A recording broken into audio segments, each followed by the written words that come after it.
Mountain, the Big Empty, became home to one of the brightest minds of the 23rd century.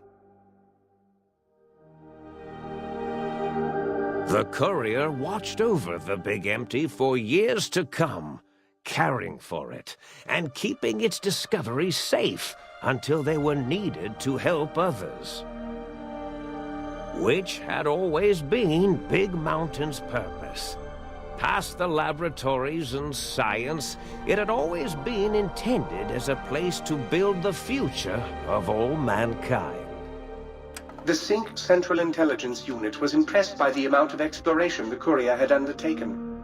Facilities believed lost, destroyed, or ones that had simply gotten up and walked to new locations had been rediscovered by its intrepid new master. Internally, the artificial personality debated as to whether it preferred the old management to the new, and concluded that the courier's thorough approach to research and investigation was admirable and worthy of its respect. Dr. Mobius continued his research undisturbed in the Forbidden Zone.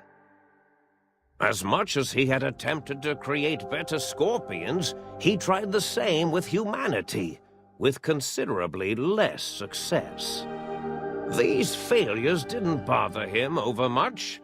Once the rush of mentats wore off, he forgot he had failed in any event. After all, the bright young mind who had come to visit him in the Forbidden Zone had already exceeded his expectations. The Sync atop the dome bustled with the voices of a small town, constantly chirping, arguing, and snarling at each other. Still, this all happened productively in the interests of its new owner. The Sync Central Intelligence Unit discovered, despite its inversion code, it was comforted by the sense of community the other personalities gave it. The Biological Research Station, obsessed with seeding everything in sight, requested a transfer to the X-22 Botanical Garden, so that it might, in its own words, sensually fertilize the garden's smooth contours. The garden sent back a polite refusal, saying it had prior commitments with a vault it had helped infect before the war. The book chute continued to devour all seditious materials until it nearly choked on a paperclip. It adamantly maintained it was a Chinese paperclip, and the whole thing had been an elaborately orchestrated assassination attempt. Whatever the reason, it slowed down for a while, carefully appraising each document and clipboard that came to it. The light switches continued to bicker and flicker. This persisted until the day someone dropped a flashlight in the sink, and the two of them united in their hatred of the Showboat. One of them eventually transferred to the Lightwave Dynamics plant, and began a long, unrequited affair with one of the holograms. The Sync continued to ruthlessly scrub any particulate matter that came near it. Eventually, it gained access to the magnetohydraulics plant and nearly flooded all the Big Empty in an attempt to scrub the crater clean. Once it learned of the innovative toxins plant, however, it gained new purpose. It sought to develop antitoxins to flush into its drains and counteract the poisons bleeding into the soil. The toaster continued its psychotic spree, reducing all appliances in range to scrap electronics and spare parts. After one of its more psychotic episodes, however, the other Sync personalities decided enough was enough and dumped the toaster in a bathtub.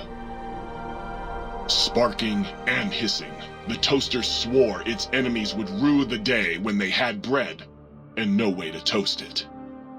Muggy did his best to collect coffee cups, although in his quest, he accidentally trapped himself in Higgs Village. It might have been the end for poor Muggy. Except, he found it peaceful there, tidying up the kitchens of the think tank professors back when they had been flesh and bone. Well, except for Dr. O, who was an asshole for having created Muggy in the first place. Muggy left O's house deliberately dirty, punishing the dishes and cups that live there in blind revenge for serving Dr. O. Blind-eye old Jefferson eventually discovered a new sound. Silence.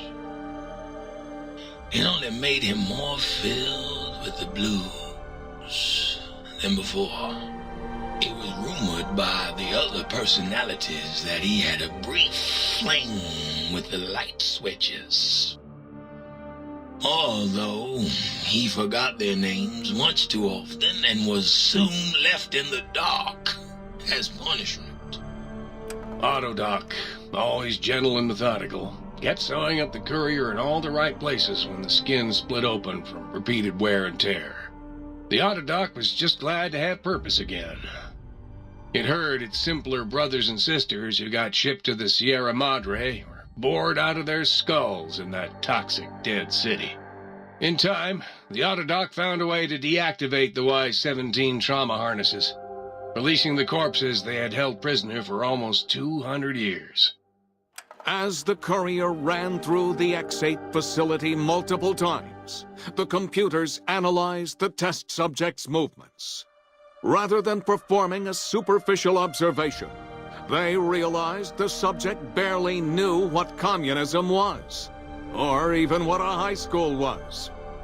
This confused them for a time, until the facility finally realized that its research had succeeded. So it let its cyber dogs out into the wastes to help protect small communities from physical aggression rather than communist propaganda. The infiltration program in X-13 continued to scan for the subject and the stealth suit prototype long after the test was over. Frustrated and unable to find its lost technology, X-13 expanded its network of laser tripwires, sensors, and robo-brains out across Big Mountain. This glittering blue light beam forest cleanly bisected anything that entered its depths, slicing them into small segmented parts for easy disposal.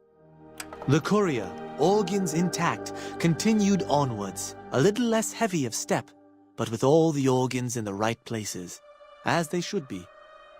After all, brains can develop a life of their own when left to their own thoughts, and the courier's brain was more clever than most. Dr. Klein and the think tank remained alive, unaware of the world outside. They looped through their daily routine, none the wiser about the world beyond, although perhaps wiser was the wrong word. The world outside belonged to the courier, and if anyone would shape it, well, the courier had already called dibs. There is an expression in the wasteland, old world blues. It refers to those so obsessed with the past they can't see the present, much less the future, for what it is. They stare into the what was, eyes like pilot lights, guttering and spent, as the realities of their world continue on around them. Science is a long, steady progression into the future. What may seem a sudden event often isn't felt for years, even centuries to come.